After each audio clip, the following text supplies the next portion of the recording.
Hi everyone. I hope you can hear me okay, and I think that you can see me okay. I've tested everything and it seems that everything is working, but I would rather just wait for you guys to confirm that you can hear me and see me okay. And I'll give you a couple of minutes. I need to clean my glasses as well. And you'll see my husband in the background passing. Go. Go on. He ran in the kitchen. Hi, Sean. Sean is saying, glad you are back with us. Hope you are okay, Kat. Thank you. I am so far. Hi, Pete. Thanks for joining. Hi, Leslie. Hi, Rachel. Oh, that's great. Lovely, lovely. I managed to clean my glasses as well in the meantime. Okay, so you guys, I know I haven't been around for a long time. Okay, much better with the glasses now. And you know what? I felt like I should maybe put on a blazer or something, but I'm indoors and I didn't really feel like it's good. It's okay. So I just have my thing on, my robe on because it's quite cold. Hi, Phil. Hi from England. Phil is saying, yes, I'm also in England. So, although I haven't really been active on this channel, just to let you know, guys, that I've read all of your comments. I just didn't have time to, reply to them. Hi, Wendy.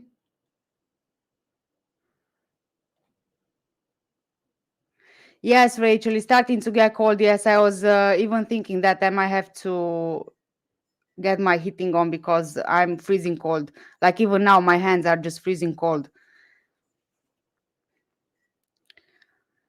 Today's live, actually, it was supposed to be about something else, but I had to kind of put that back for a couple of weeks. So, reading your comments yesterday, one of you guys actually inspired me to do this video, this live today. Wendy, wow, you finished yours. No, I haven't finished mine yet. Tilly Cat, thank you so much. Thank you. I really appreciate it. Wendy, I'm really embarrassed to say that I've only got to page 100 of the book. Oh, I know. At this rate, it's gonna take me forever to actually finish reading the book. Hopefully not. But since we are at this subject with the book, like I said, I've read your comments, guys, and I've seen in these comments that a lot of you are having issues with actually purchasing the book. So I managed to get in touch with somebody who knows Bernd. Okay, I haven't spoken to him directly, but I spoke to someone who knows him. And I have another link for you, which I'm going to add here in the comments as well in the live chat. And I will also be putting this in the comment under the video for everybody who is watching on replay. And what I'm going to do right now is I'm going to share the screen with you so you can see the link. How do I do this? Oh gosh, each time I'm struggling to, oh yeah, share the screen. Hold on.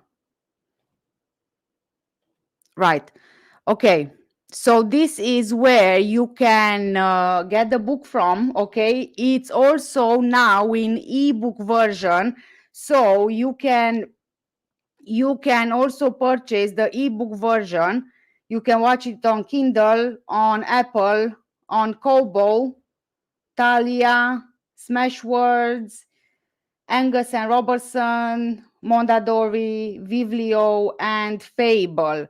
So for you guys who prefer ebooks rather than physical books, you can also purchase it in the ebook version.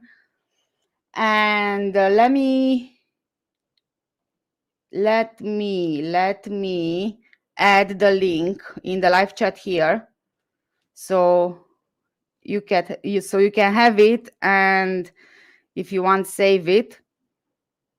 So here is the link for the ebook version. Then it's not only for the ebook version, it's I think that all of the links are in the same place, so I think it's going to be much better for you if you are looking to purchase the book. So I showed you the ebook version of it, and if you go here on the first link, Bertrand, as you can see now, this is the physical book which you can order. Then about the physical book, so let's go to the English version. Then about the physical book, I've seen a couple of comments with you guys saying that you have tried to order the physical book, but it's asking you for a number for hold on a second, because I opened it in a different tab here to tell you exactly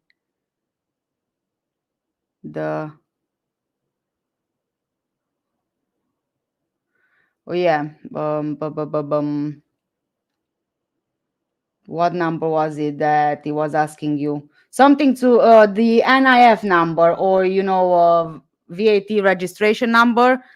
So what I did was I actually did a test order up to the point of going through to the payment, okay? And what I found out was that you can actually type in N/A at the VAT number or the NIF number thing, and then it's going to allow you to go further, okay, for the if you want to purchase the physical book. So let me share the other screen with you for the book. So what I'm showing you now on the screen is the physical book which you can order, and now I want to share with you my test order. uh, I'm so bad with this. Oh god, hold on a second, sorry guys.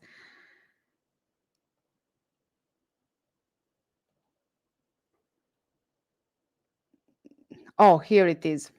Right. So this is the order confirmation, as in, sorry, to complete your order, check out that all the details are correct, and then select confirm order. So the next step would be to confirm your order and then make the payment. So this is what I did on the website.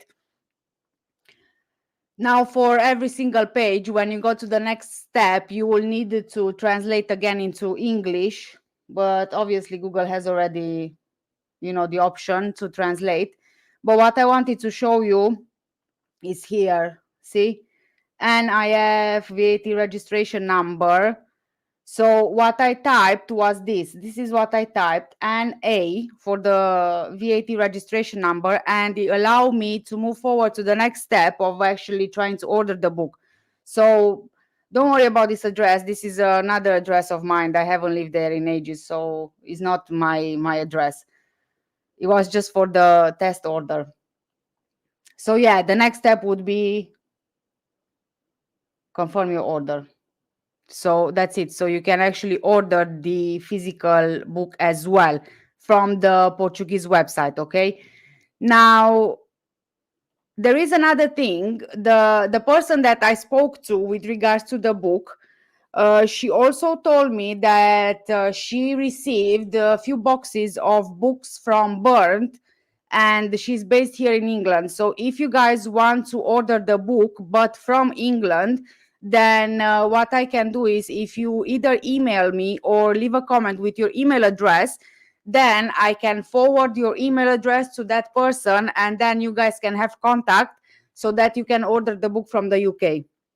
Otherwise, you can also order the ebook instead. So I think that is this all that I wanted about the book. Yes, so I think that I kind of covered everything. So if you guys have any questions in regards to how to order the book, again, I want to emphasize and I want to highlight here that this is not sponsored whatsoever. I'm not earning anything from telling you about the book, so don't worry about that. But I just really wanted to help you out, and also tell you that there is a new book, an 800-page book, might I add. That's why it's taking me forever to read it. And Wendy, I applaud you for having finished the book already. Wow, wow, wow.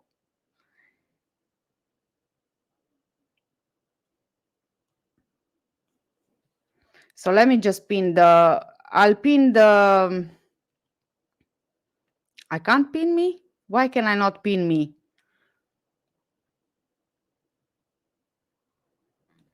Hmm, something changed. Hold on, where am I? Sorry, guys. I said I wanted to pin the link to the book at the top, but it seems that I can't do it.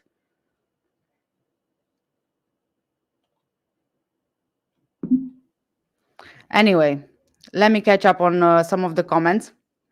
And by the way, thank you guys so much for joining. Oh God, I'm horrible, horrible. Let's see what Wendy's saying. I'm hoping this book will bring their house of cards crashing down. Wendy, without revealing everything in the book, for so you don't spoil it for everybody else who hasn't read the whole book yet, what did you think of it?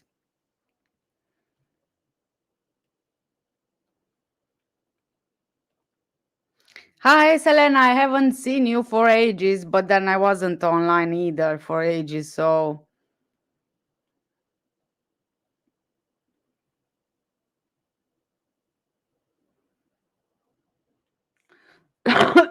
Excuse me.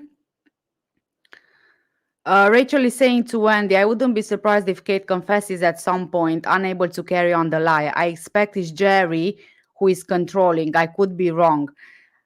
I think you could be right, actually, Rachel. It seems like Jerry would be the controlling type between them two, doesn't it? Rather than Kate. Kate always seemed to be, Kate always seemed to me when I've seen her in interviews, kind of the submissive one. And it was Jerry who was usually controlling the conversation and the narrative. And she would only get kind of involved in the conversation when Jerry would give her a cue or when she was really put on the spot and she had to reply to a question, but not on her own initiative.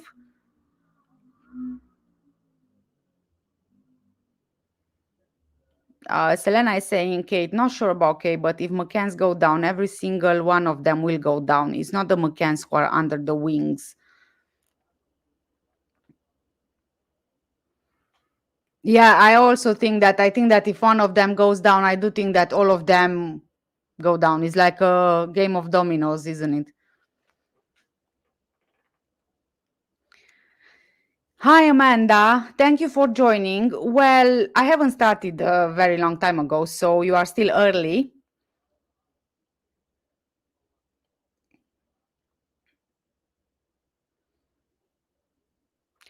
Angie, hi, Angie. It's good to be back. Thank you for joining. Annie, hi. Thanks for being here. Wendy saying, I have never seen the statements analyzed the way Byrne did. It's amazing work. Yeah, I got to the point. I got to the point of a couple of statements, and yeah, I have to agree with you on that. From the bits I read already, it was just, it was shocking, but not shocking in a horrible way, but rather surprising that others didn't look at it that way. Not even sure how to say without spoiling it, really.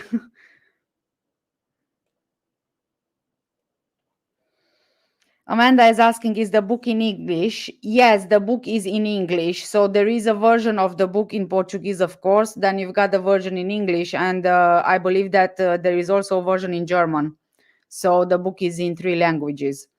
And the book is also available as an ebook if you don't want to have the physical book. But me, for example, my preference is always having a physical book rather than, having an ebook.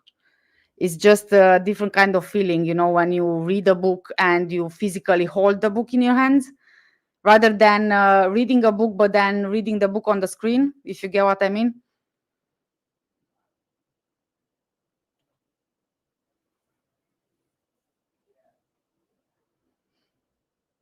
Okay, so we covered the issue with the book and the ordering.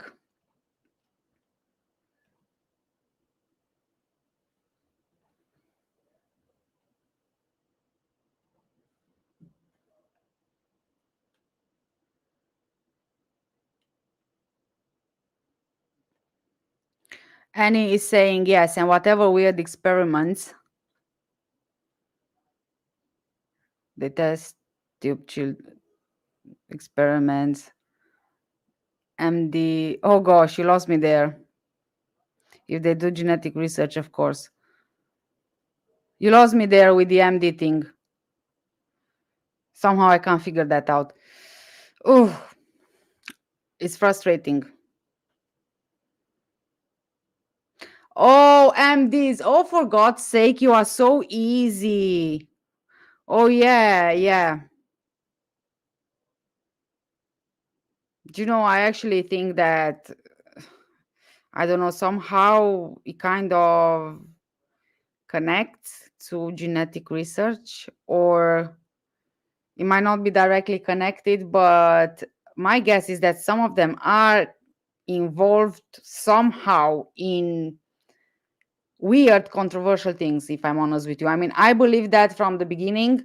Obviously, I'm not going to say that, yes, that's exactly what happened or that they are, but that's just my guess.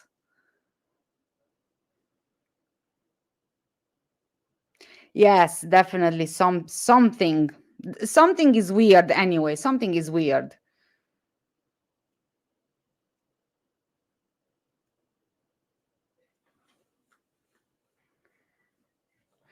One day saying here is like the idiot's guide to the case, but Burns no idiot. Yes, I agree with you. I do. Okay, so let's get to the actual purpose of this video.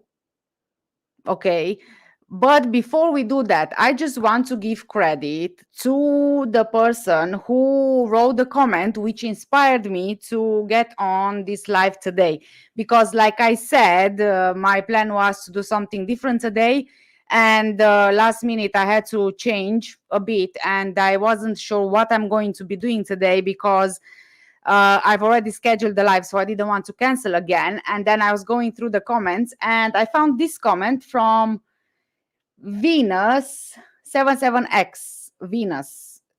I find it weird to pronounce it like that, because usually I pronounce it like Venus, but I'm guessing in English it would much better be Venus. Okay, I'm sidetracking myself again. Hold on. I'm sharing the screen so I can read the comment whilst you are seeing as well.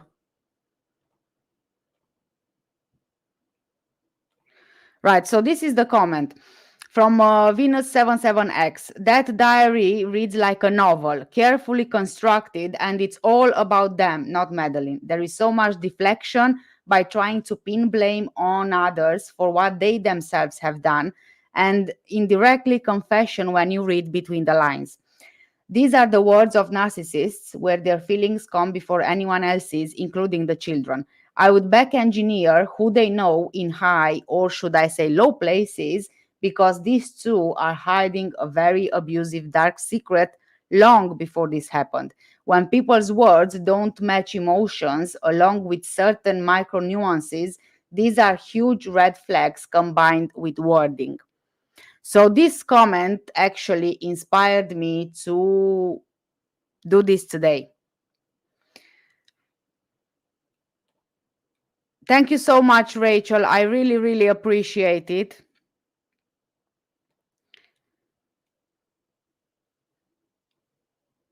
Right. Okay. So moving on to Kate's diary. Now, I found an article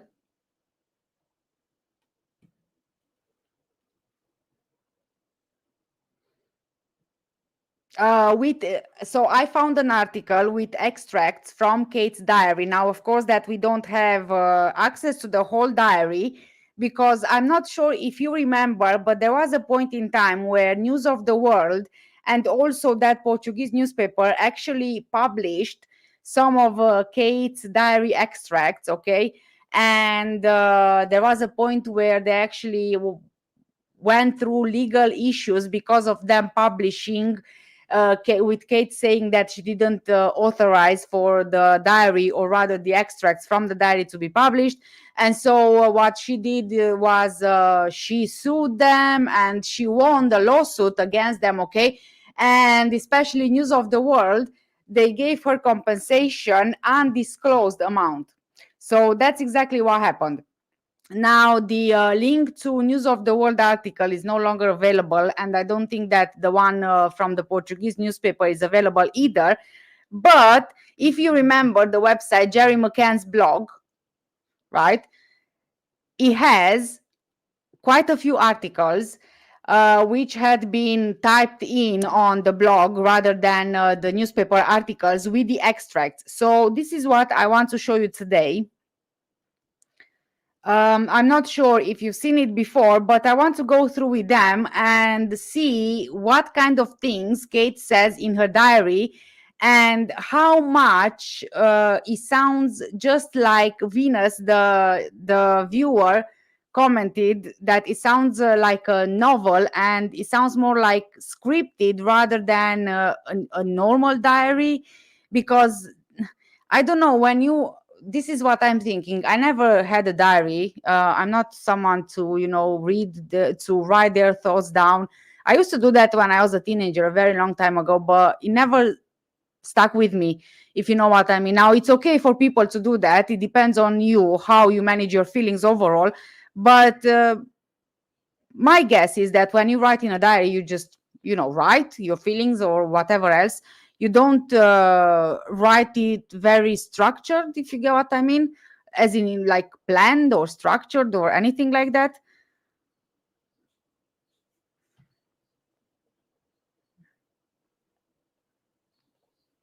Hi, Viola. Viola is saying, I'm trying now to get the book, but it seems to be impossible. Can you tell me what the issue seems to be with getting it? Is it the an EF number thing that is asking you, or what is it exactly that you are struggling with?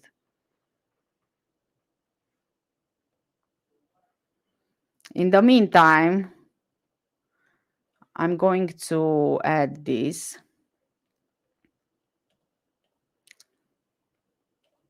Okay, so you see, this is what I'm talking about. So it's Jerry McCann's blogs.co.uk.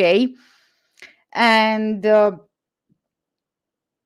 this was, I'm not sure if there is a date as to when it was published. Let me have a look at the bottom first quickly.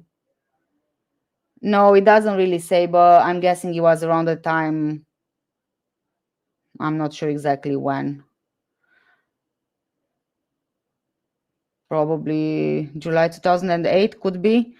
But okay, anyway, so it says here that on 14th of September 2008, the News of the World, like I said, published extracts from Case Diary, the newspaper claiming that the 135-page journal written on an A4 pad had been passed to them by a Portuguese reporter.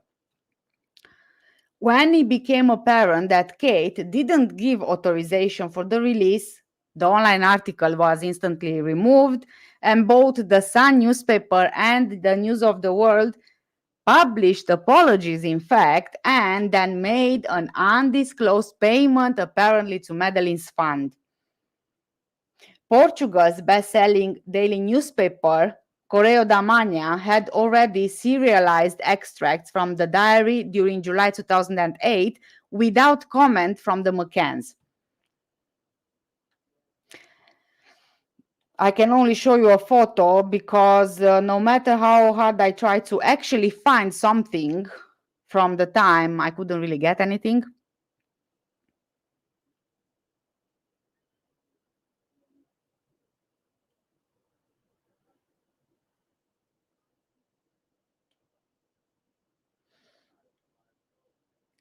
Viola is saying when I click the links, the Portuguese website come out and I try to buy, then I can't see the country I'm currently in.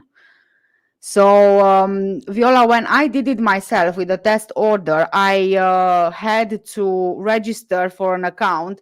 And when I registered for an account, I had to add my country, the country I live in that account, and also add my address and everything else. And I actually managed to go through up to the end of the order before actually making the payment. So I managed to do it on the link that I shared here in the live chat. Just make sure that you use the Google Translate option so you can see everything that's written in English rather than Portuguese.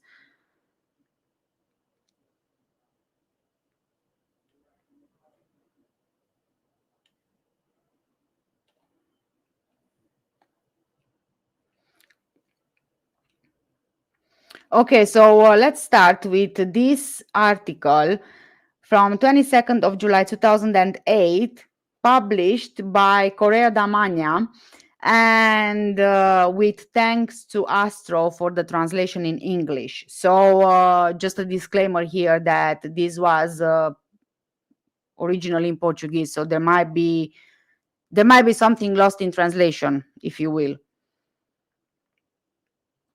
Kate forced political pressure. Revelations. Maddie's mother's notes prove Gonzalo Amaral right.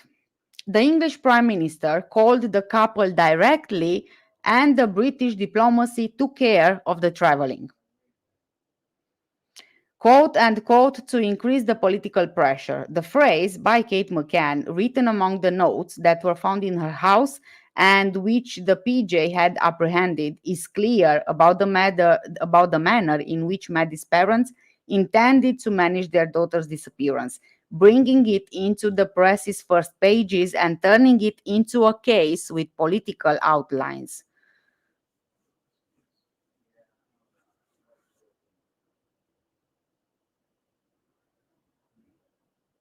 On the morning of the 23rd of May 2007, 20 days after Maddie's disappearance, before they left for the sanctuary of Fatima, Kate and Jerry left Gordon Brown a message. Turururum.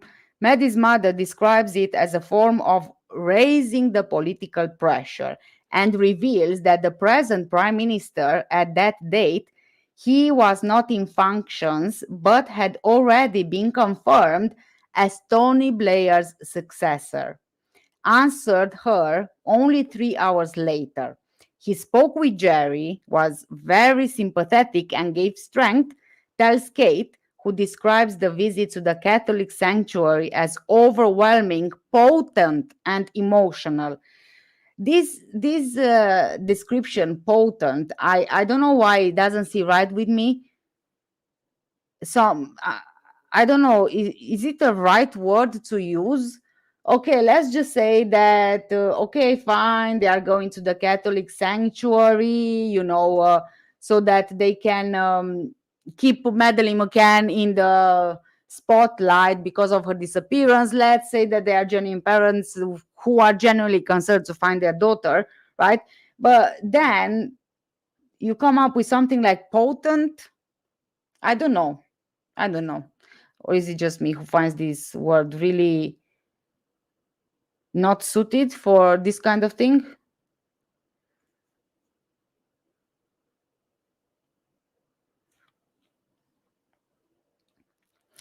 And he is saying, how weird is that? Government giving money for travel expenses. How many other families of missing children receive money? Exactly, exactly.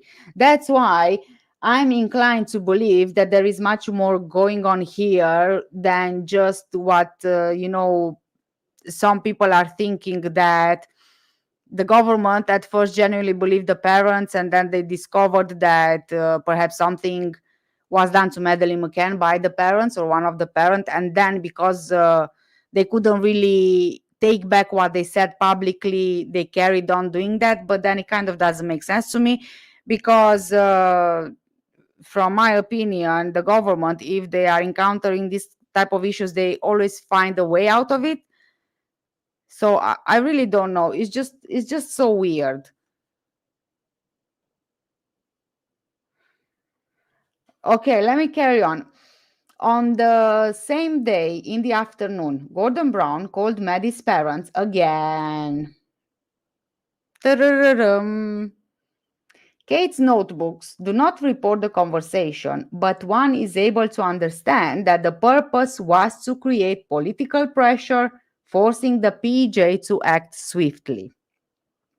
Today, at more than a year's distance from Maddie's disappearance, and after the case was archived, Kate's notes exposed the pressures that were reported by the former coordinator of the case, Gonzalo Amaral, who, from the moment when he was removed from the investigation, realized that the process would not produce an accusation.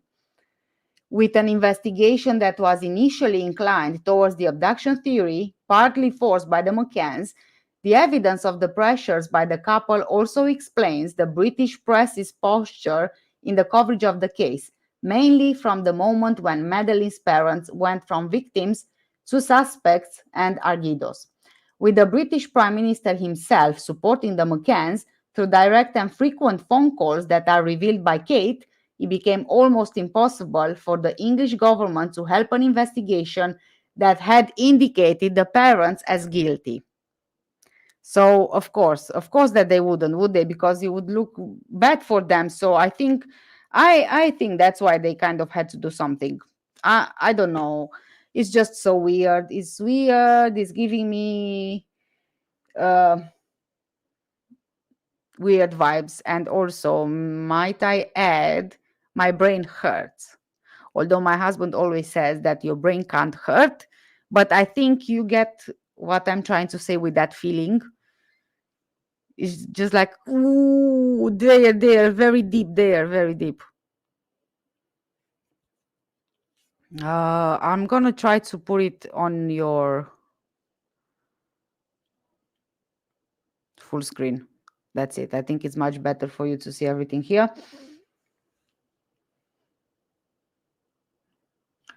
Let me carry on. Apart from the contacts with Gordon Brown, Kate's notebooks reveal other important allies, from the hiring of Clarence Mitchell, the very famous Clarence Mitchell, who at that point in time worked for the government as an assistant, until the conversations with the wife of Tony Blair, the former British Prime Minister. Clarence Mitchell actually had a pivotal role in the propaganda machine that was built by the Mccanns within a few days, and which counted on the great help from the British diplomacy in all the trips that were carried out by Kate and Jerry. Okay, before I move on, you know what I recently discovered? You know what I recently discovered? And this is beside the point, but it just popped in my mind right now. I recently discovered that, TV license, you pay your TV license, right? If you live in the UK. Do you know where the funds from people paying TV licenses go? Drum rolls, please. The funds go to the BBC. Yes, the funds go to the BBC. Did you know that? Because the BBC is government owned. Yeah. So that's something which I discovered recently, and it's true. It's not like speculation or anything like that. It's actually official. Too bad I didn't save the page, because I didn't really think of sharing it today, and it just crossed my mind right now as I was reading this article. So yeah, the TV license is the money that you pay for TV license is going to the BBC, guys. It's going to the BBC. That's how it's been made. Because apparently the BBC is the official national broadcaster of TV channels and radio programs, and apparently the funding goes for that. Yeah. Now you discovered something new, I hope, today. We are all smarter for that. Gosh. It's unbelievable. And now you guys with the Mpox. Did you guys read about the Mpox? And also, I'm hoping that everybody out there is keeping safe with everything that's been happening recently in terms of the riots and everything. But now we have another threat, it seems, the Mpox thing, which is another very weird thing. But I'm not going to get into that because, again, I might get a strike on my channel later on because it happened with the latest lockdown thing, you know what I mean, where I got the strike on the channel, where I actually thought I'm gonna lose this channel. But I'm getting sidetracked again. So let me go back to reading from Jerry McCann's blogs.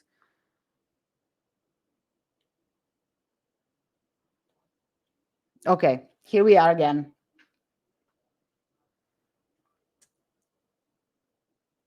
The first and most media exposed trip to Rome to be received by Pope Benedict the 16, 1051, so that's 16, was suggested by the assistant on the 27th of May after speaking to Francis Campbell, the British ambassador at the Vatican.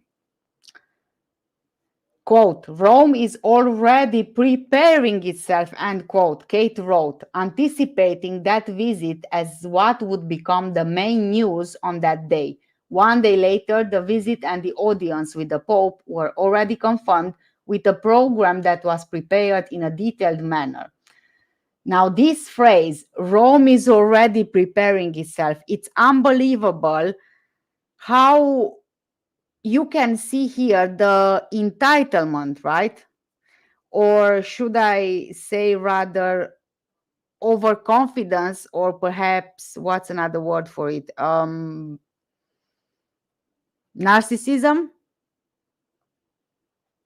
Narcissism is the right word for it? Could be. Rome is already preparing itself. Ah, it's so strange. Everything is so strange in the way she writes stuff, just like what she writes in her book. Yes, perfect. Yes, yes, yes. That's another, yes. And again, we have to ask ourselves, which parents of missing children have audiences with the Pope? Which parents of missing children have trips arranged to the Vatican? Arranged and organized and planned in such a way that when they get there, there is already media coverage. It's just mind blowing. Mind blowing. But moving on the 30th of May, after leaving the British consulate in Rome, Kate and Jerry, accompanied by the ambassador, made a strategic stop for the photographers to catch an image looking at the basilica and continued towards the Vatican, where they spent a few minutes with Benedict XVI, a moment that was described as very emotional, positive, and important, and that summoned loads of journalists, loads in quotes, of journalists and photographers, which is definitely a concern that is always present with the couple. Is it really a concern? Because it's not really a concern, because they are doing it on purpose. The more coverage and exposure, the better. And just like he said previously from Kate's diary, for the photographers to catch an image looking at the basilica. Trip planned, okay, paid for, organized, media coverage all over the place. Plus, they are arranging also photo shoots, okay, guys? They are arranging photo shoots. Parents of a missing child arranging photo shoots, more specifically to take photos of them too looking at the basilica, somehow to show in the media that they are so faithful people and they are kind of like relying on the religion for God to help them find Madeleine McCann. This is the way I see it.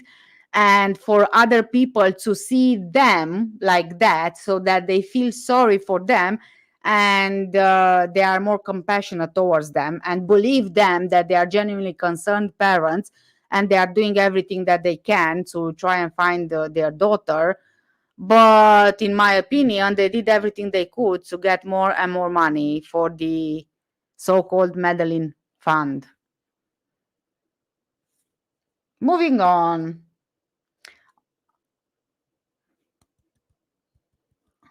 After Rome, Madrid, Berlin, and Morocco followed, trips with the purpose of publicizing Madeleine's face and which always relied on passages through consulates or receptions by British ambassadors and political representatives of the corresponding countries. So they had a brilliant holiday all over the world. In my opinion, Rome, Madrid, Berlin, Morocco. Wow, wow. Only if we could afford to do all those trips, isn't it? You know what I'm thinking? That's why I'm quiet, because I remember that I had some issues at some point a couple of years ago. And being here in England, obviously, I have a Romanian consulate and embassy, right? And I asked for the consular support for some legal issues, and they were so very slow to get back to me. And in the end, just they didn't even give me a call. Okay, they just sent me an email saying that they can't really do much. No advice, no suggestion, no opinion of what should I do or what steps should I follow. That's all they said. So to me, it's very interesting that you have a consulate who is, should I say, perhaps, I don't even think it's a word, but over supporting them, kind of, it seems to me.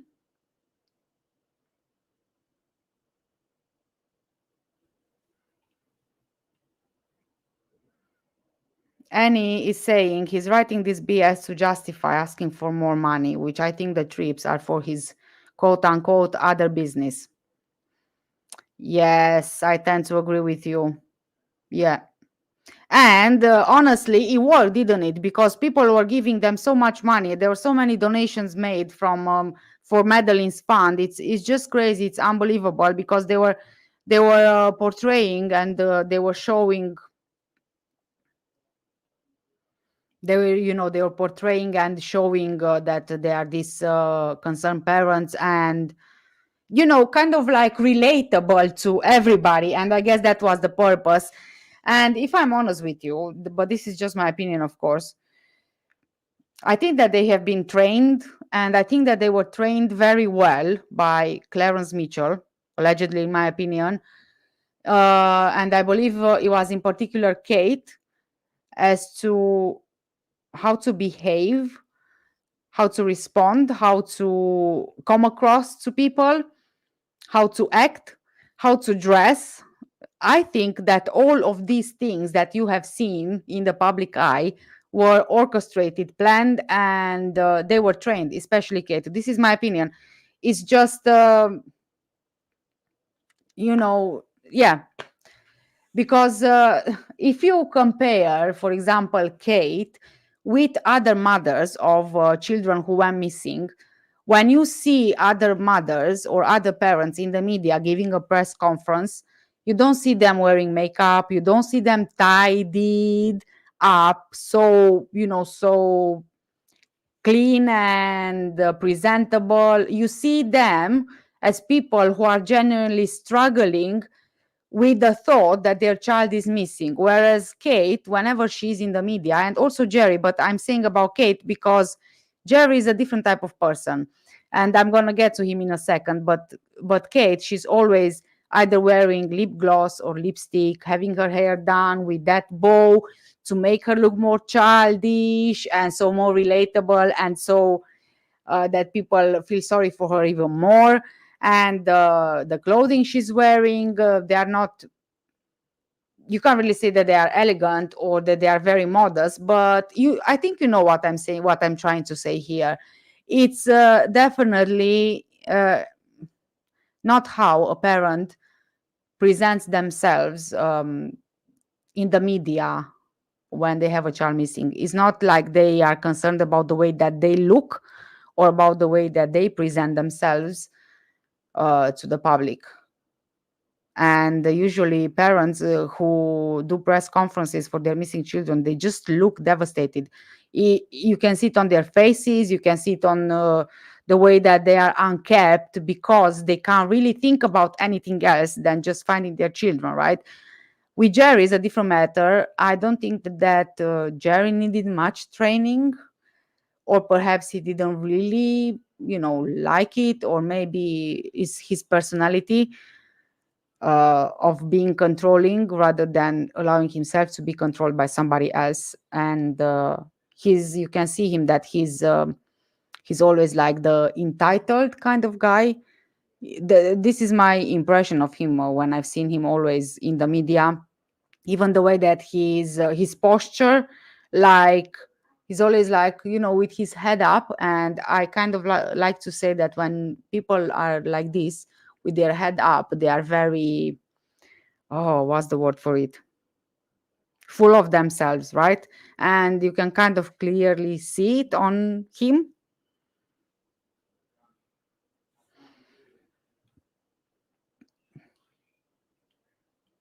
Annie is saying she still needs more work, that Kate.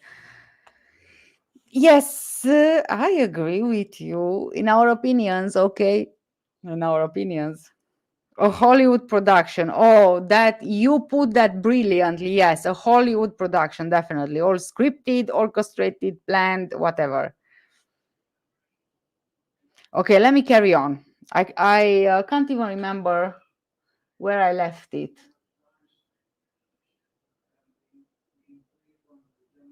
Oh, yes. So, according to Kate's notes, the days started or ended with meetings, phone calls, and emails.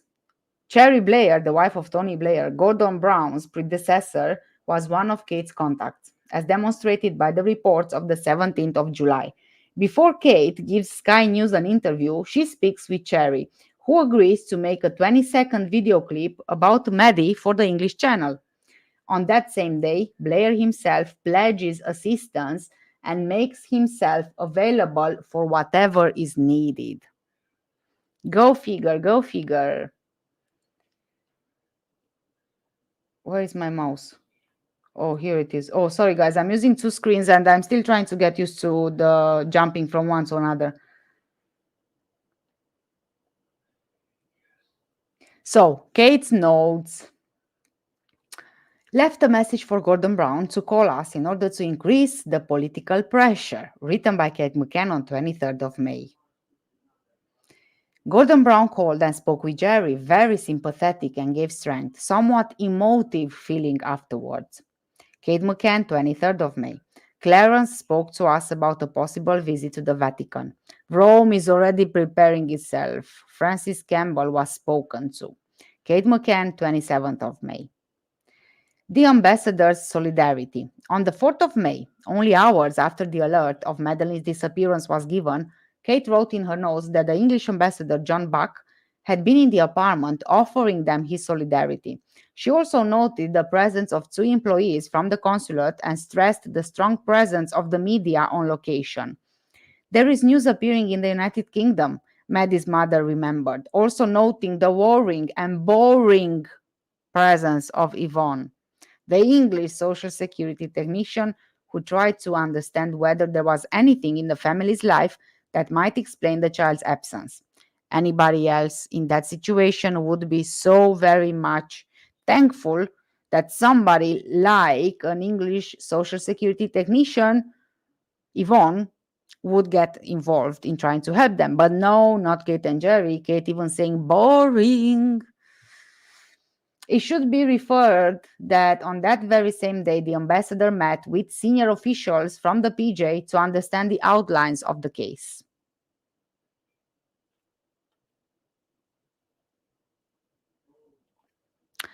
Red Eye, hi Red Eye, thank you for joining.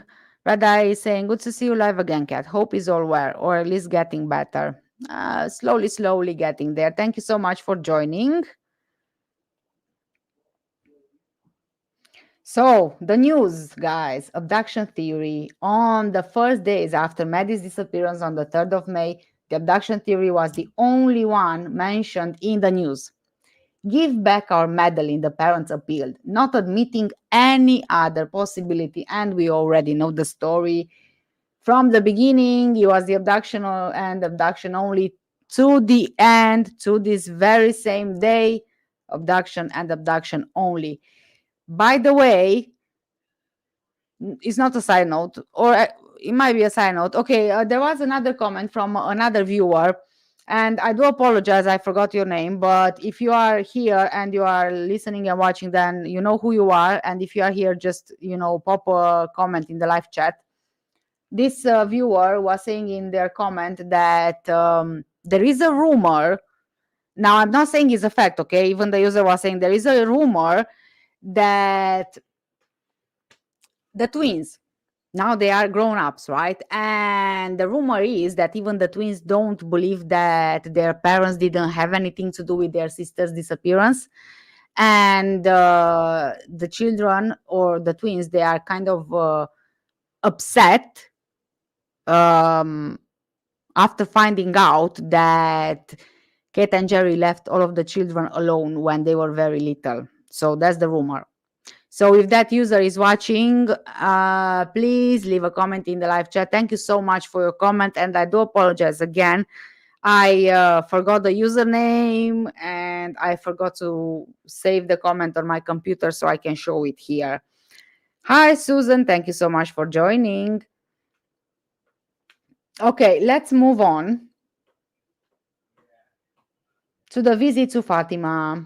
20 days after Maddie's disappearance, the Mccann couple went to pray at the sanctuary of Fatima. But before that, they called Gordon Brown in order to increase the political pressure. Of course, they did. Brown's pressure. Only 5 days after the Mccann's contact with the British Prime Minister, Gordon Brown's pressures on Portugal because of the Maddie case were already known. Mccann's at the Vatican. The trip to the Vatican and the audience with Pope Benedict XVI were suggested by advisor Clarence Mitchell, of course, who mobilized British diplomacy in order to take the Mccanns to Rome. When in Rome,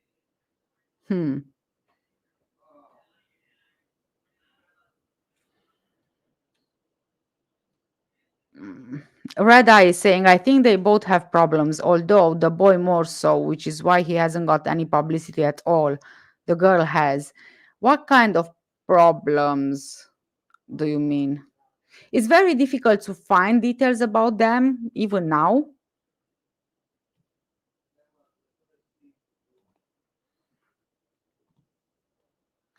And he's saying, whoa, I forgot about the twins. I know, right? The twins. And it's unbelievable. The twins, they are now grown up. They are not kids anymore.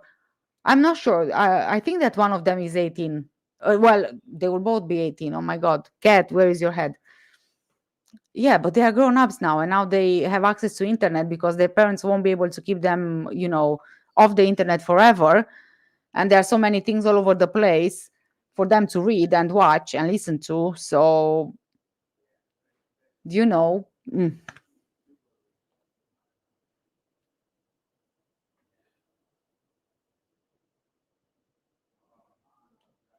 Rada is saying they know the story isn't true and are a loose cannon for their parents.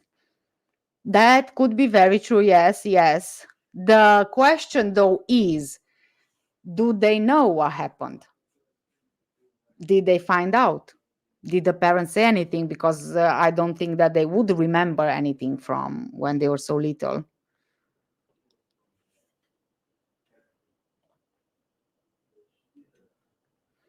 Okay, guys, I'm going to carry on reading, and in 10 minutes, we are taking a break. I'm going to pause the live for about 5 minutes, okay? So that everyone can, gather themselves, have a coffee, have a drink, or whatever.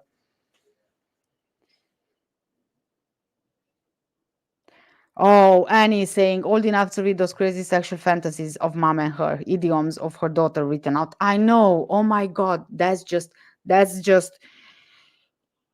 It's shocking. Seriously, it was shocking the first time that I read. I actually did another live on quotes from Kate's book. The thing was that I really wanted to read the book on live for you guys, or at least parts of the book. But the McCanns actually posted on their Facebook page that you can be held liable if you read the book, on social media, copyright issues and stuff like that. So I was just reading a couple of quotes from other sources instead.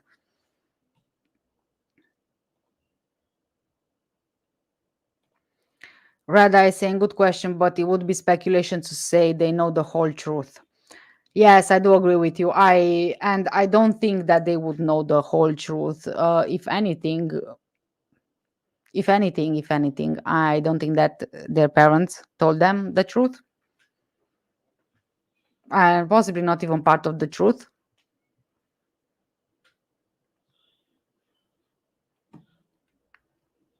Right. Moving on. Secrets of Kate. Walks were staged 27th of July 2008. Notebooks of Maddie's mother reveal tactics with the British press. So this is from Correio da Manhã. Again, this is translated.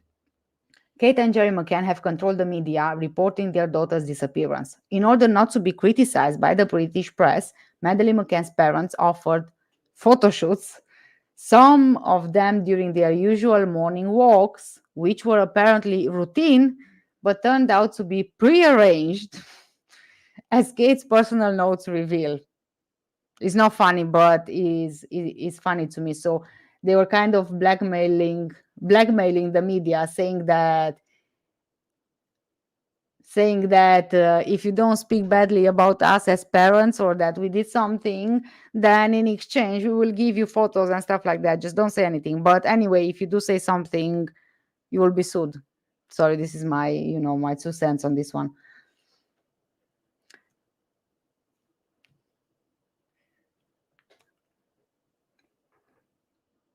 So now, thanks to Astro for translation, the McCann couple took 4 hours, okay, to outline their strategy, went out for walks on request from the British photographers, and escaped the Portuguese. Kate and Jerry McCann controlled the British media in the news coverage of their daughter's disappearance. In order to avoid criticism from the English press, Maddie's parents offered photo shoots, some of them during their usual morning walks in the Algarve, which were apparently routine but previously arranged.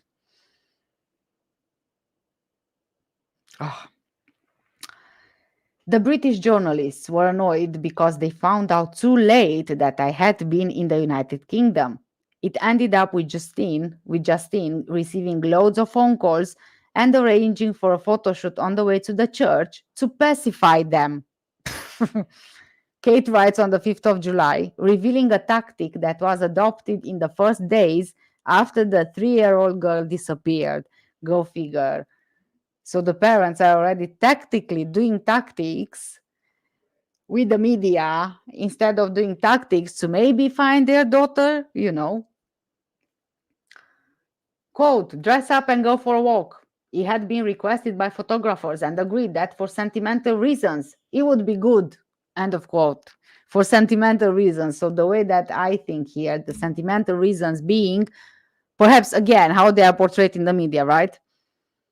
Or, well, yeah, maybe to kind of show people that they are trying their very best, and this is the way that they cope with Maddie's disappearance. I don't know what their accomplishment was meant to be, what they were hoping to accomplish, but I think that it kind of went negatively against them, because then a lot of people were saying, how can you go running or jogging or for walks when your daughter just went missing?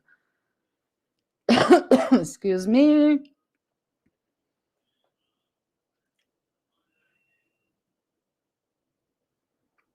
This walk happened on the 7th of June, 3 days after Kate registered that she had been annoyed about the presence of Portuguese journalists outside the apartment.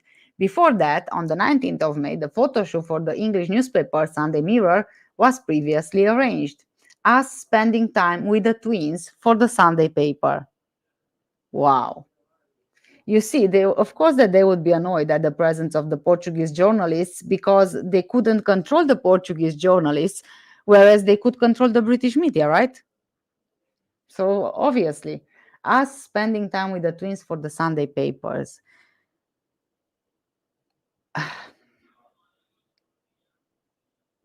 speechless here, as you can tell.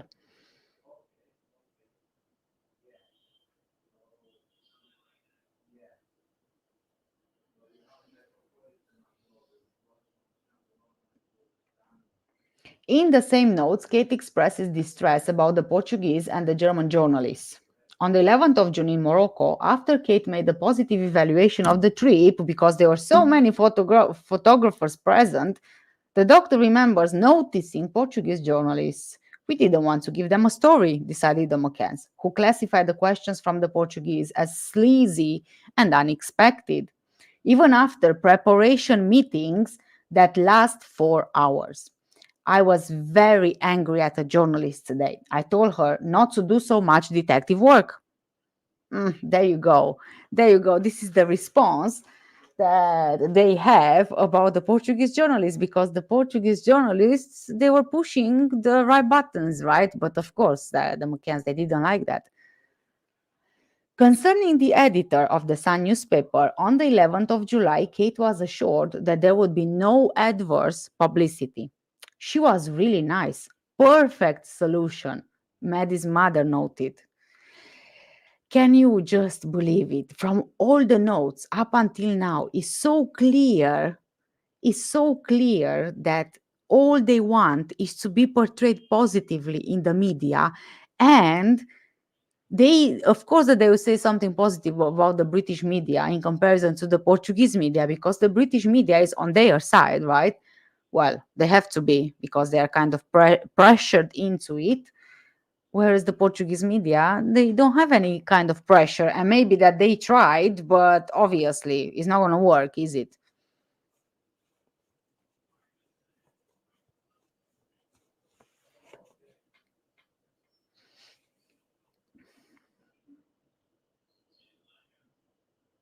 Let me catch up on the comments and then we are pausing the live for a tiny break. Okay, guys. It was here, yes. Amanda is saying it's amazing how Jerry is involved, so political. He will get found out and you can't keep running.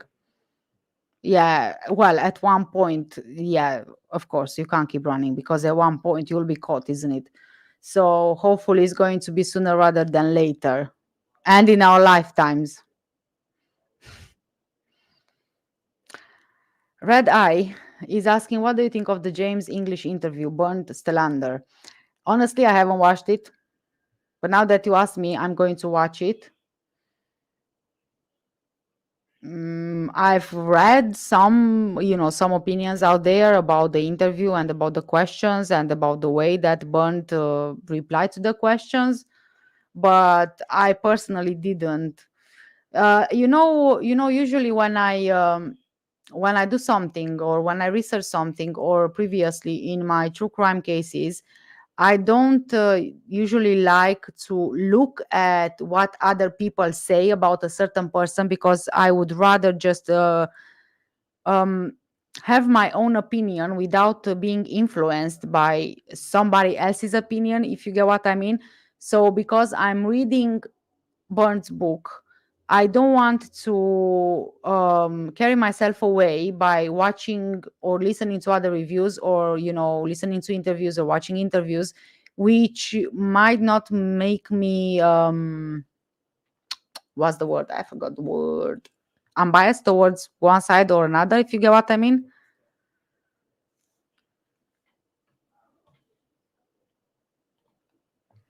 Sean is saying, sorry, late turning in. We rewind to start. You look well, Kat. Thank you so much. And thanks for joining. Red is also saying, going for a run, Jerry said, and that's 19 minutes without stopping. A route that takes an out of shape dude 14 minutes? Hmm. Hmm. I didn't know that he said that. I mean, I can't even run 10 minutes if I'm honest with you. Like, no. Okay, Rachel is saying, I haven't heard that rumor about the twins, but I agree. Young people are not stupid. Yes, especially in this day and age, and with all of the technology nowadays, and with so many things that you have access to Google, YouTube, TikTok, social media platforms, online newspapers, online articles, blogs, etc., etc. So it's like an unlimited amount of things you can look into. And it maybe took just, one tiny bit of seed for one or both of them to start asking themselves about what happened, and maybe just they just started researching it themselves. I don't know, but if it's true, then something must have triggered them to not believe. That's all I can say, because in the end it's just a rumor. So I don't even know if it's true or not. God willing, in our lifetimes. Yes, I agree with you. Definitely. And I think so many of us feel the same way. Okay, guys, let's take a tiny break, about 5 minutes. I'm gonna pause this live and I'll see you back here in a couple of minutes. Have some coffee, okay, or some water, or some tea, or whatever else you feel like. And I'll see you back here in 5 minutes.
Okay, hey everyone, I'm back. And I think I took a bit longer than 5 minutes. I apologize for that. I had to take a painkiller as well.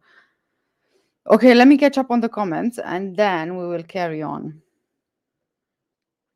Rachel is saying, I don't think the parents would have told the twins, but they probably suspected maybe more and more over the years. Even if they only had access to mainstream media, they would know about the dogs. Yes, that's true. Yeah. And I think that the older they grow, the more they will start questioning, quite possibly.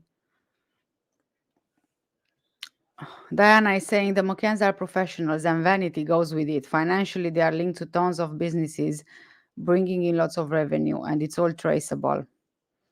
Yeah.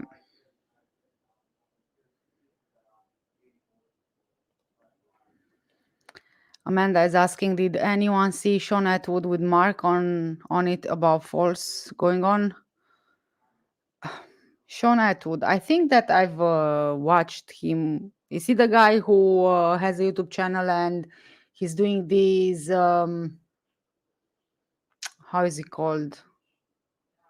Analysis, the statement analysis and interview analysis and stuff like that. I forgot. Usually when I watch people and when I read, I'm I'm really bad at remembering names. But if I see the face, then it's different. I remember the face, but I'm struggling with remembering the names. Excuse me.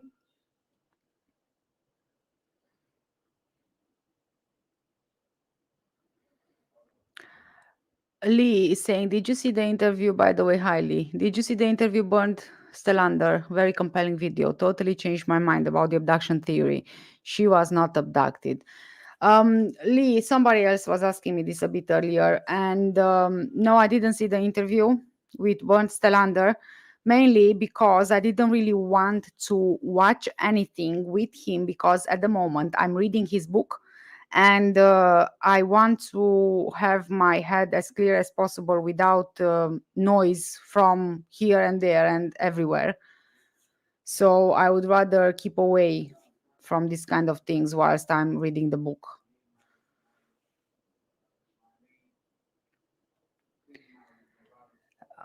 Pete is saying Sean Atwood channel is huge, very interesting cat.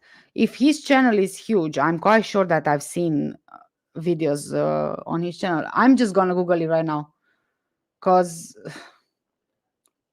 yeah, because now I'm curious.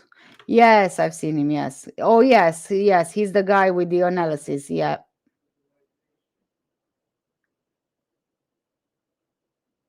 Yes, I've seen his videos. Not all of them, of course, but I've seen a lot of them. Yeah, see, now that I see his face, I know I've seen him. As in watched his videos. Right. Where is my page? Okay, let's carry on here. Clarence replayed Justine when the tension rose. Clarence Mitchell was the first one to offer his face for the McCanns. He met Jerry on an occasion when the latter was returning from England at the end of May 2007, at a time when he was part of the consular assistance group representing the Foreign Office. He took over the couple's defense on the 22nd of May, but returned to England in the midsummer when he was replaced by Justin McGuinness, who directed the campaign to search for Madeleine from the 22nd of June onwards. The tensions between the McCanns and Justine were never evident, but the fact that she abandoned the couple's defense immediately after they were made Argidos and returned to England remains unexplained. Well, it might remain unexplained officially, but unofficially, I would guess that she probably couldn't carry on. She probably found out things and she couldn't carry on defending them. And that's why she was gone.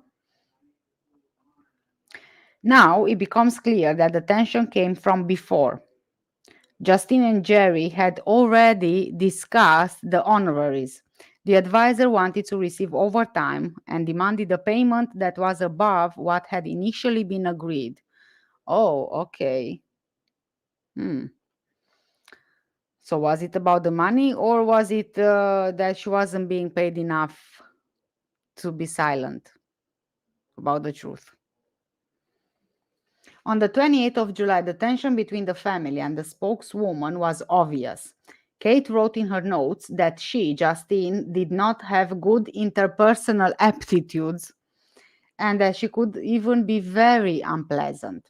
Kate remembered that there had been an argument between Justine and the relative and that Jerry had tried to calm them down.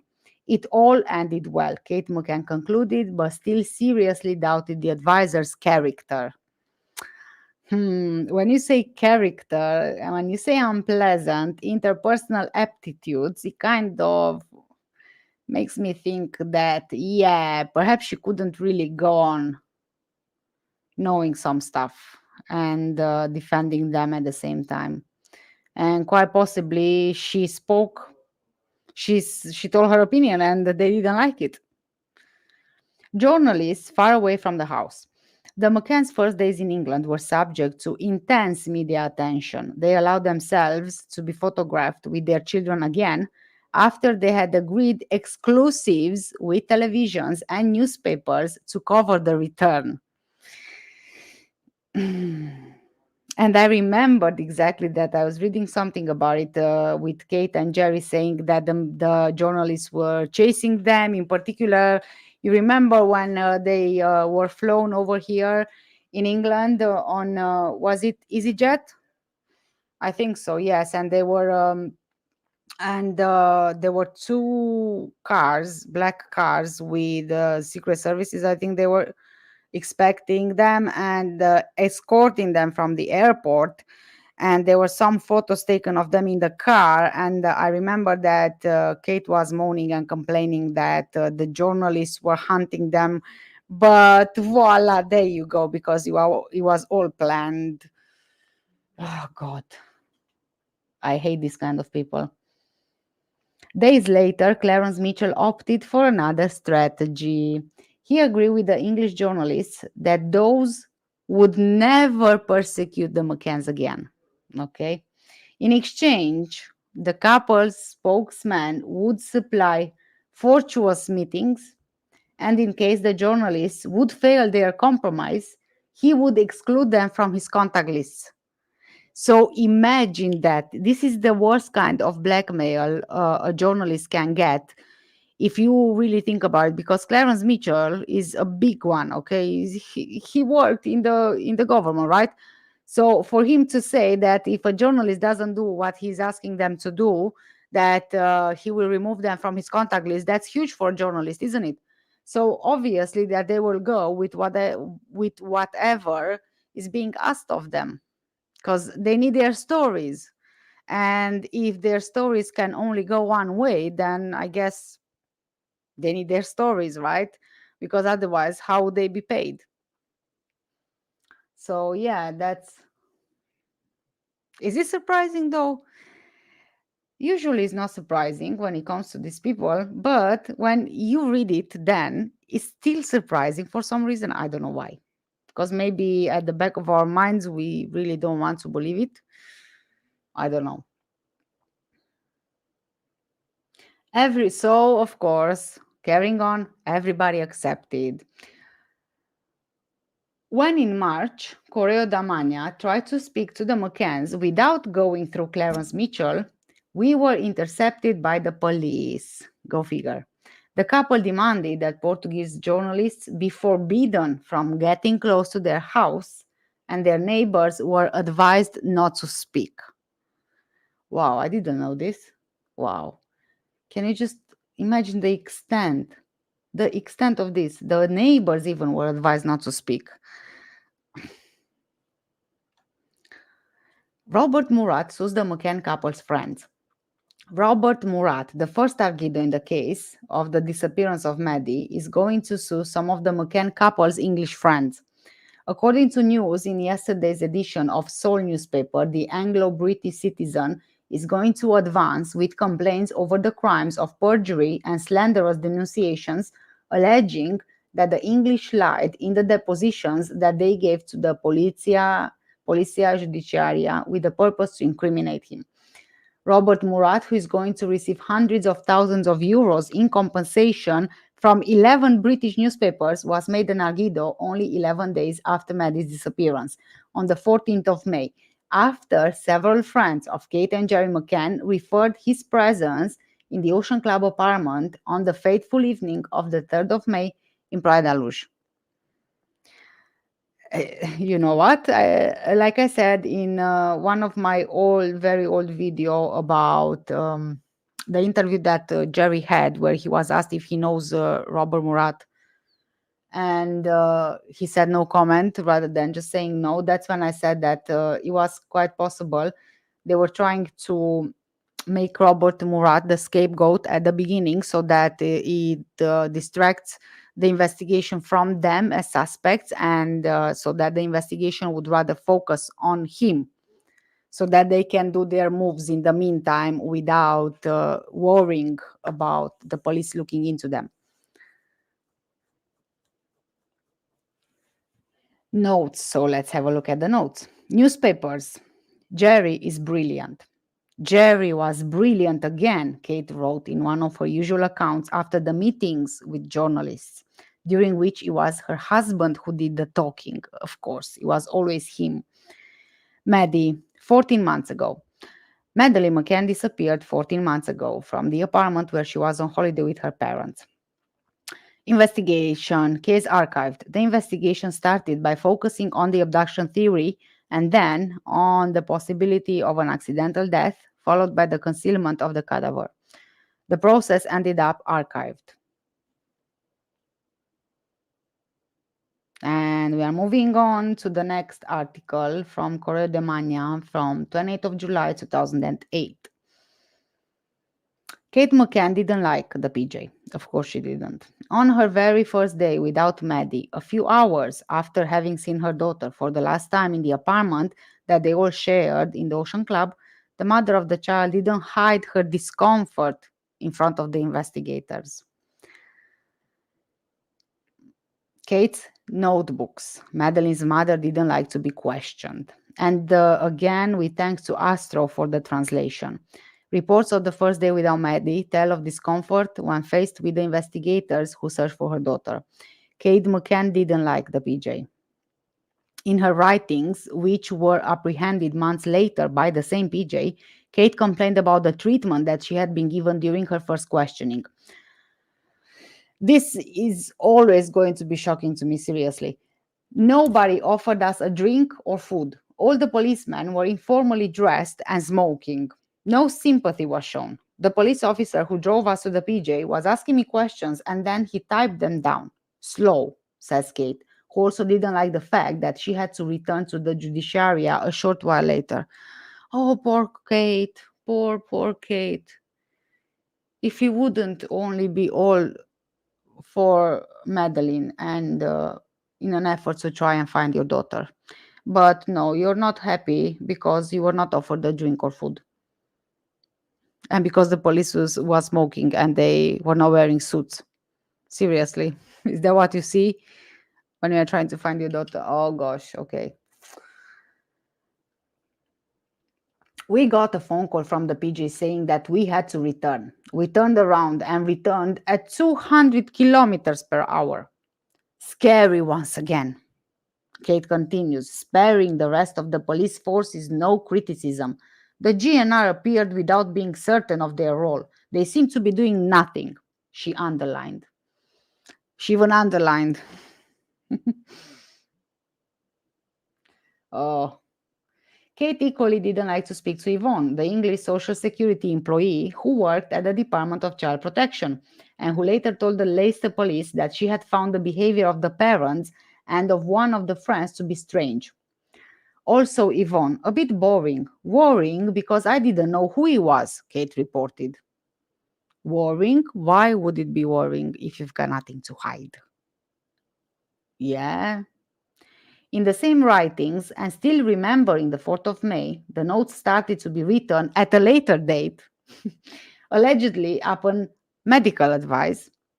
Kate Mccann recollects that the British ambassador offered her help and that there were also technicians from the consulate on location and Madeline's mother remembered the conversation with Robert Murat, during which he told her about his daughter and her similarities with Maddie.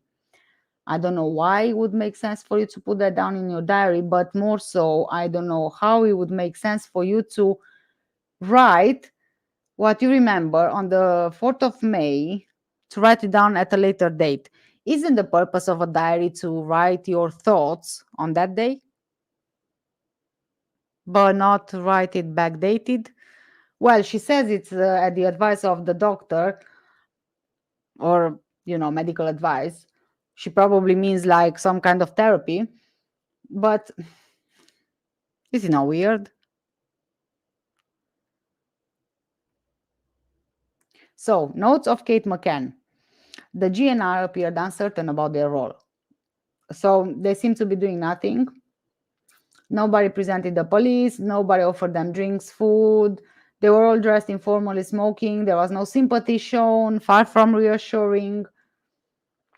We left with the PJ and they drove at an exaggerated speed. I was very angry, needless, frustrating. I felt so powerless. What's that all about? I have no idea. So, May the 4th, British woman wanted to help the couple, like we said already. Yvonne was on holidays in the Algarve when she heard that Madeleine McCann disappeared. The technician, who is an expert in cases of endangered children, rushed to offer her help, but later guaranteed to the police that she had not been well accepted. Yvonne also said that David Payne, one of the friends, had advised the McCanns not to speak with her. She found the parents' behavior strange. So you have this woman who is on holiday and she takes time from her holiday to try and go and help them, and they don't want the help. This is great for somebody who is not trying to find what happened to their daughter, in my opinion.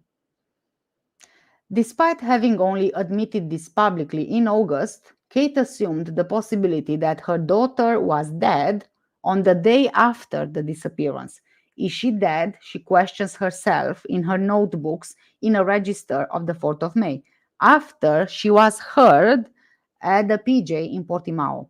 The hypothesis that her daughter's disappearance is connected with PDF also haunted her. Thinking about PDFs makes me want to pull the skin off.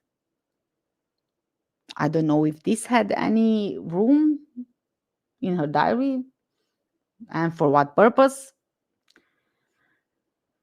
During the first days after the disappearance of Madeleine McCann, the PJ only admitted the theory of abduction of the little girl in public and mobilized extraordinary means into the Algarve. The Directory of Faro, which is directed by Guillermino Encarnação, was joined by brigades from Lisbon and elements of the Central Directory of Banditism Combat, including its director Luis Nieves. Oh, sorry, guys. My husband is running away. Bye-bye. That's it. He's gone. Sorry, guys. Okay, let me just move on. With the investigation centered on the abduction theory and with extraordinary means mobilized, alerts were sent to the borders, to the airports, and to the Spanish authorities. The PJ even asked for the population's cooperation to find Maddie, and one day later, Guillermino Encarnação guaranteed that he already had a photo fit of the child's abductor, which would not be publicized. Can you just imagine all this abduction theory nonsense, in my opinion? How many resources were spent on just nothing, really? It was just a waste of resources that the PJ, they were kind of, directed to go through.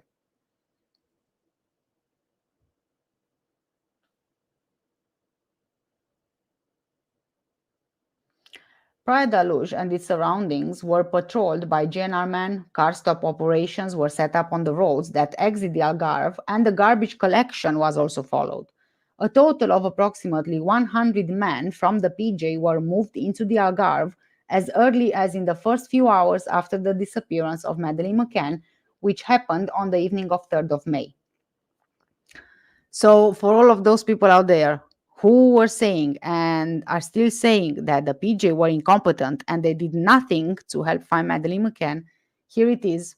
Within a few hours after they reported her as missing, there were 100 men searching and trying to find out what happened with her. So, the way that the PJ and including Gonzalo Amaral were portrayed in the media was just disgusting, really. Excerpts from Kate McCann's diary covering the first agonizing weeks after daughter Maddie vanished have emerged. So this is an article from The Sun. Yes. They show that the desperate mom left messages asking PM Gordon Brown to increase political pressure to aid the search. After he phoned 40-year-old Kate and husband Jerry, she noted that Mr. Brown was nice and supportive, but that she felt a bit emotional after. The pages were obtained from police files by a Portuguese paper.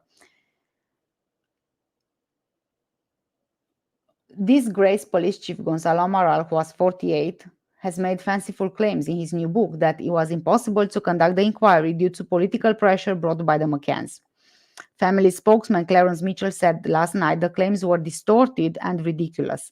Meanwhile, shameless Amaral said yesterday he may write another book about the case. And Amaral was right, wasn't he? I mean, it just proves that he was right. He said it was impossible for him to conduct the inquiry because of the political pressure, and here is Kate in her diary saying about political pressure.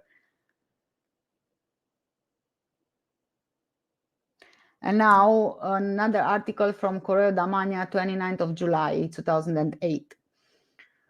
Kate McCann tried everything to blame Robert Murat for the disappearance of Madeleine, and with that objective in mind and the help of friends, committed herself to finding evidence to convince the PJ about the involvement of the British Portuguese. And let me catch up for a couple of minutes with your comments, guys.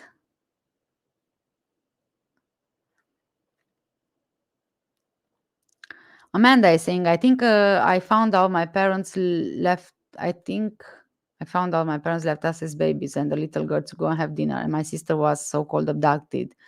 I think I would be a bit rebellion. Yes, yes, that could be true. Yeah. Susan is saying they shouldn't have been allowed to leave Portugal. Their passport should have been taken off them when they were made suspects. I agree with you on that as well. And again, I think it was because of too much political pressure and too many connections, and also, too many higher ups who were talking with people from institutions above, the police and Gonzalo Amaral. And in the end, the police was pressured. That's what it was. Rada is saying, I think Sean will eventually talk. It could be. The twins, Emily and Sean, are now 19 years old. How much longer can they be kept out of the public eye? That's an interesting question. Well, they are 19 years old, so technically they are adults now. So that means that it would really be up to them, wouldn't it? Even if their parents would say, no, no, no, you can't do this or you can't do that, still they are adults now. So I guess we'll have to see. Maybe. Let's get on with it. Is saying, oh my God, you're back, the wandering dog. Hey, you changed your username. Okay, let me carry on. Madeleine McCann's mother engaged in collecting indicia that would lead to the accusation of the Anglo-Portuguese man over the little girl's disappearance. So again, we thanks to Astro for translation.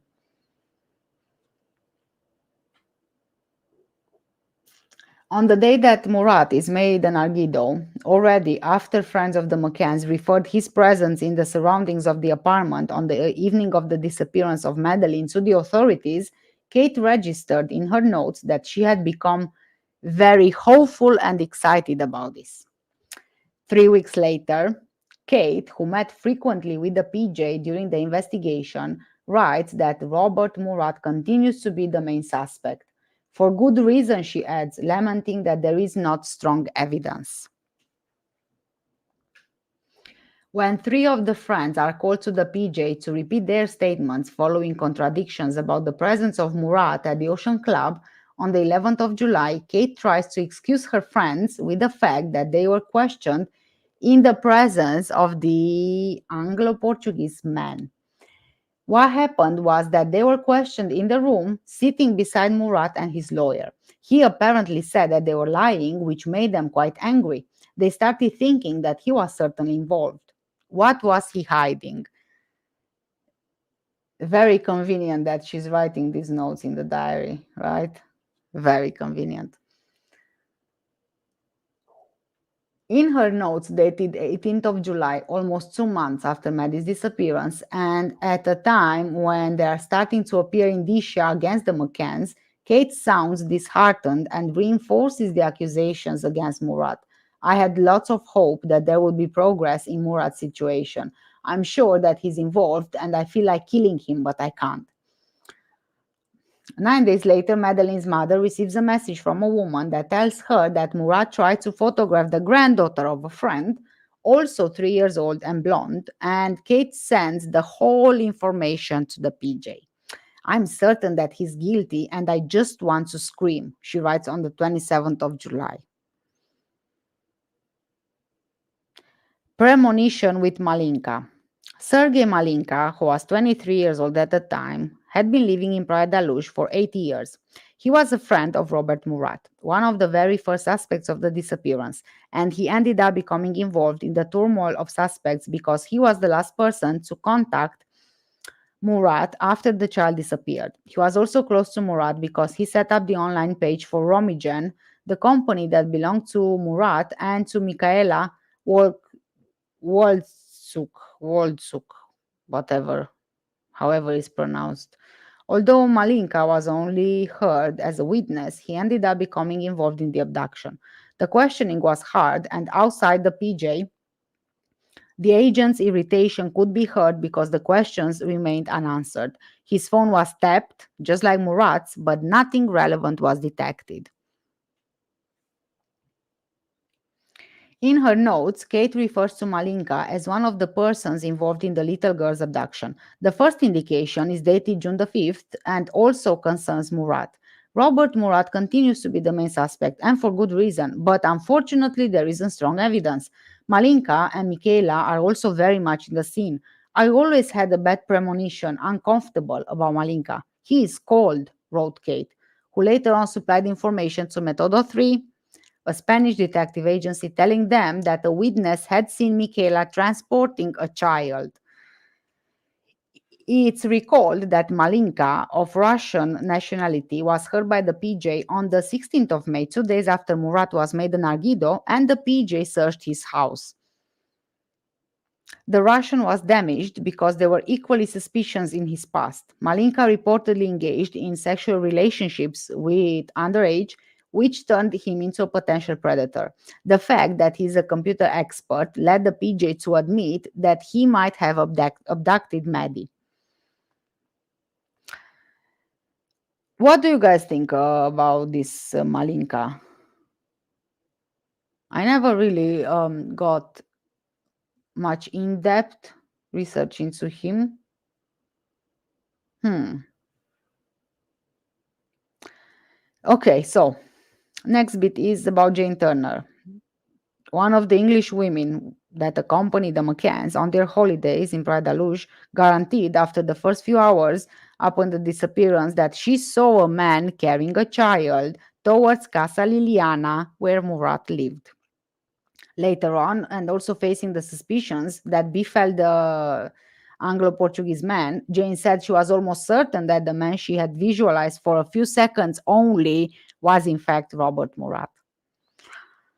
The witness statement was considered to be credible during the first hours and strengthened the suspicions that befell Robert. Robert Murat ended up being the target of a search on the 14th of May and was heard at the PJ on that same morning, denying any involvement in Maddie's disappearance. The lack of indicia ended up determining his release. So I'm guessing that indicia here refers to proof or evidence. So yeah, I think that he was just a scapegoat, if I'm honest. And Jane changed her story to kind of fit and to kind of send the police in his direction at the time.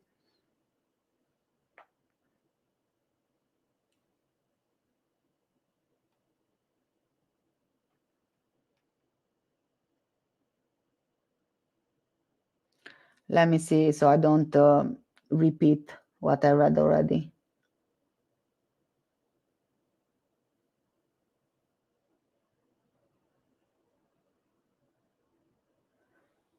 Okay, so I'm gonna jump on to June the 5th. I had lots of hope that there would have been progress. So this is, by the way, this is from Kate's notes. So I had lots of hope that there would have been progress in Murat's situation, and that they had more things about him.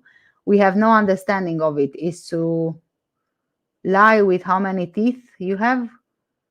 Thinking about it causes so much anger and hatred in me. I'm sure that he's involved, and I want to kill him, but I cannot.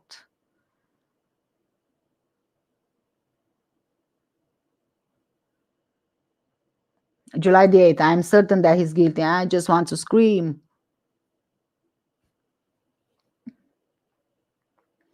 Moving on to the next article because, okay, but before we do that, let's see the suspicions bit.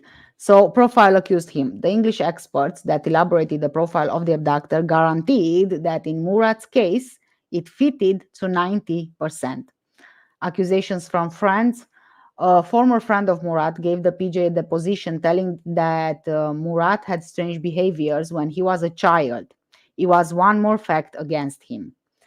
Touched documents. Called during the initial phase of the process to work as a translator, Murat was caught by the PJ touching the inquiry's documents. Okay, I agree that Murat is strange. He was strange, and kind of odd things going on there with him. But I'm not so sure that he was involved in any way. I don't know. What do you guys think? Did he have any kind of involvement in this? I mean, I did find it odd that he inserted himself into the investigation by offering his services as a translator, even though his profession was not a translator.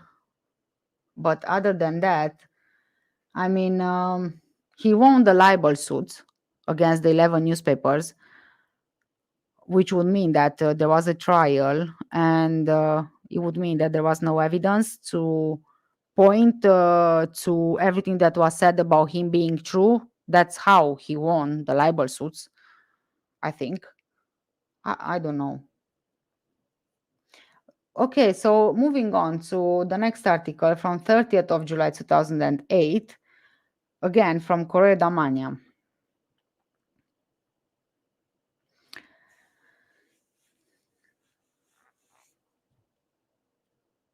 Again, with thanks to Astro for translation. Couple didn't admit any responsibility in their daughter's disappearance and called the British ambassador, John Buck, to take care of the matter. Take care of the matter. How does anyone dare to insinuate that our daughter's life may be in danger because of us? Seriously? Even if you didn't do anything, just the simple fact that you left your children alone on holiday in a different country and you went to drink at the restaurant makes you responsible. Even only that fact. Kate writes in her notes dated June 17th, showing she is very angry. The Mccanns didn't lose any time. Jerry took the matter up. Madeline's parents only needed to call the ambassador, and a few hours later they had the guarantee that the Portuguese police are going to publish a statement to clarify what was said. Olegario de Souza was very embarrassed, Kate writes in her notes, after the couple stated that they were prepared to do whatever is necessary if the police didn't clarify Kate and Jerry's role in the investigation. 3 days later, Kate writes that Olegario de Souza needed to wisen up and reveals that she feels they are going nowhere. The frustration with the PJ starts being registered by Kate right after her daughter's disappearance. After an alleged sighting of Maddie in Morocco on the 11th of May, Kate accuses the PJ of not having acted swiftly enough and of not doing everything that they can, given the fact that when they arrive in Marrakesh, there are only images of the garage from the 14th onwards. If the authorities had acted swiftly, we would now hold this potentially important information. She deserves better. We need everyone involved to give their best. Maddie's mother criticizes. Okay, before I move on to the next bit about bed remained intact, let's just keep, let me catch up on the comments. Lee saying Jane lied about the man she saw, totally made up. How do you see the abductor and don't say anything right away? Exactly, I completely agree with you on that. Amanda, it's all traceable when it comes to a head with the McCanns. If you take out the Julia part out and listen to Mark only, that explains a lot.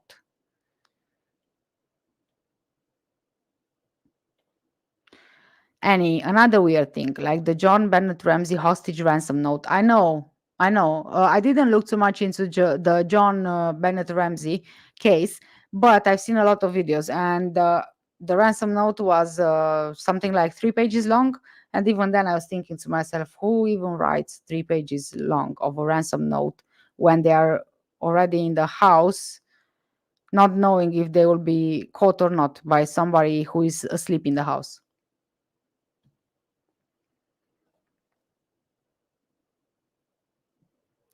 And he's saying to keep us and cops on toes confused. Yeah, probably. That was probably the reason. Yeah. And just to waste time in other parts. And he's also saying women who leave a child in the car for 5 minutes, for a minute, get jail time here. Because clearly that's child neglect, isn't it? And I think that they do get time here as well.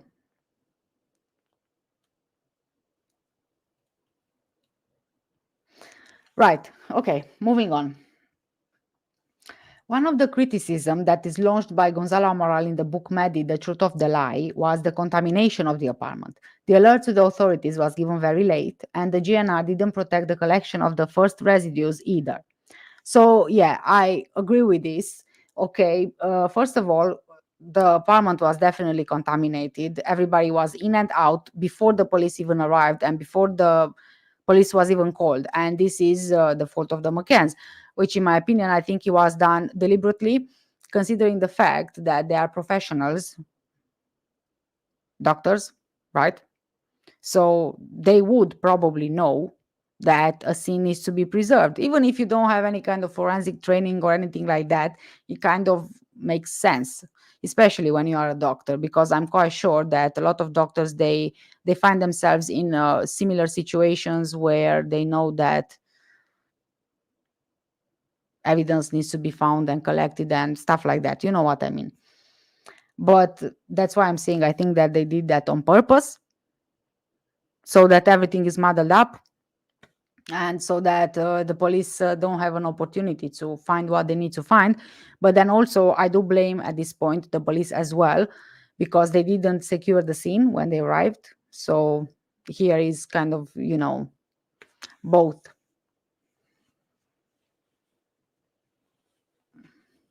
So when the PJ arrived at the house, everything had already been rummaged. There were hundreds of fingerprints spread all over the apartment, tons of useless residues that only made the technicians waste time. And even if you don't have the knowledge and you don't have experience, in my opinion, it only takes to watch a movie or a TV show or whatever else to know how these things work more or less, especially with the fingerprints and stuff like that. So yeah, that's not very, it wouldn't be very believable to say that they were not aware of any kind of process from the police or preserving forensic evidence.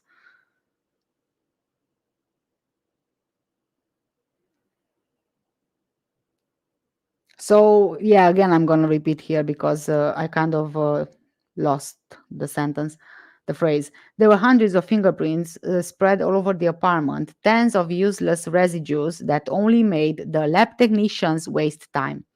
One detail was, however, retained by investigators. The bed where Maddie had allegedly been abducted from remained intact. The child's soft toy was also impeccably placed next to the pillow in a scenario that seems to have been set up. On the window through which Kate says the abductor took Maddie, there were only her own fingerprints. So it's very interesting the detail here because everything else in the house was rummaged through, apart from Maddie's bed, which was immaculate, which is again very suspicious, especially considering how the rest of the apartment must have looked like. So let's go through case notes. Frustration with a police employee asking me where my little Madeline might be. May 14th. Seriously? Very upsetting. If the authorities had acted swiftly, we would now hold this potentially important information. She deserves better. We need everyone involved to give their best. June the 12th. How does anyone dare to insinuate that our daughter's life may be in danger because of us? June 17th. Gonzalo Amaral, the coordinator of the Medicase during the first 5 months, who never believed in the abduction theory, was harshly attacked by the English press, which is controlled and manipulated by the Mccanns. The former judiciary inspector, who retired after a career of 17 years and published his theory about the disappearance of Maddie in 2 books by now, was removed from the case on the 2nd of October, the day of his 48th birthday. Nice birthday present. When the investigation quit being focused on abduction after the first DNA results and the action of the forensics dogs, Gonzalo Amaral was accused of being a drunk. The English tabloids, even the more temperate, The Times, wrote that the Portuguese inspectors at the PJ, who were responsible for the investigation, had 2-hour lunch breaks during which they ingested alcoholic drinks. Apart from the well watered meals, the British journalists accused Gonzalo Amaral of working only 4 hours per day. I don't know, what did they do? Did they follow all of these police officers? The case, which revealed itself as less of an investigation than a political and diplomatic process, ended up has, hastening the retirement of Gonzalo Amaral, who reports the pressures that he suffered in the book Maddie, The Truth of the Lie. The former coordinator of the process remains convinced that Madeleine McCann accidentally died on the evening of the 3rd of May in the Ocean Club apartment where she was on holiday. The McCann controlled the English press, which constantly attacked the Portuguese police in order not to become the target of unfavorable news, and in exchange offered previously arranged photo shoots. This is admitted by Kate in her notebooks, namely on June 15, when she arranged a photo shoot on the way to the church to pacify them. The editor of the Sun newspaper guaranteed to Kate on the 11th of July that there would be no adverse publicity. She was really nice. Perfect solution, Kate concluded. And I think this is quite enough for today. There is about more than half left. So if I would go through everything right now, it's just going to be too long. And I think that I'm going to carry on finishing with this in the next live, hopefully next week, hopefully next Friday. You will see a notification if I'm scheduling any live for next Friday. So, yeah, if you guys have any questions or anything like that in the live chat, I'll give you a couple of minutes. Maybe there's something that you want to say or ask. And as for Bernd Stellander's book, I'll leave the link in the comment section as well.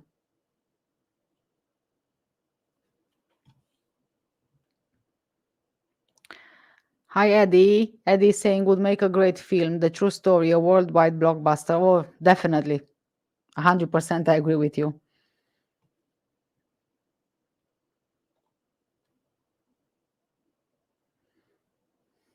It's kind of clear anyway what they were trying to achieve.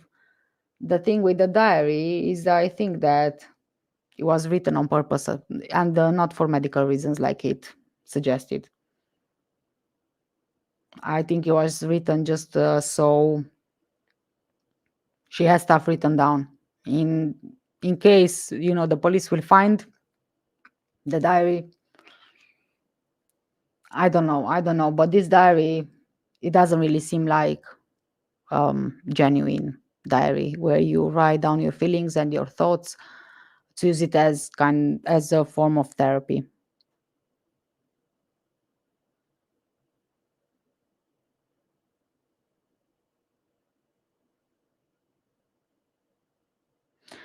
Okay, guys, thank you so much for joining me today, and thank you so much to Tilly Cat for your super sticker and Rachel for your super sticker.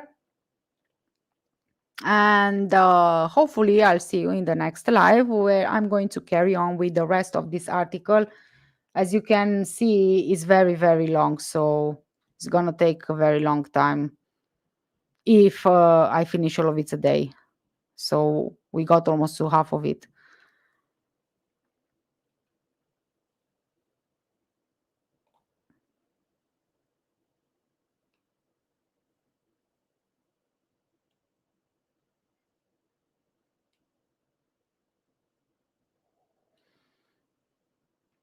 Okay, guys, take care and have a lovely weekend ahead and stay safe out there. Bye.